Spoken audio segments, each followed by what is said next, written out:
Okay, so um, set some expectations. What you should expect to see during the technology demonstration is the following.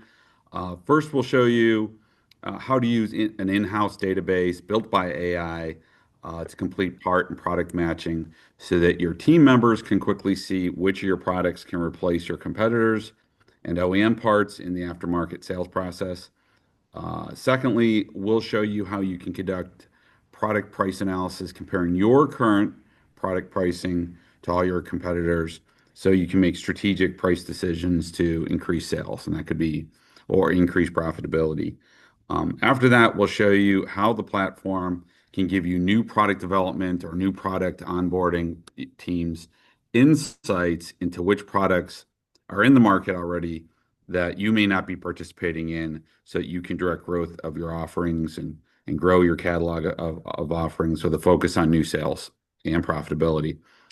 As part of showing these tools, we'll show you the interface, how you interact with it.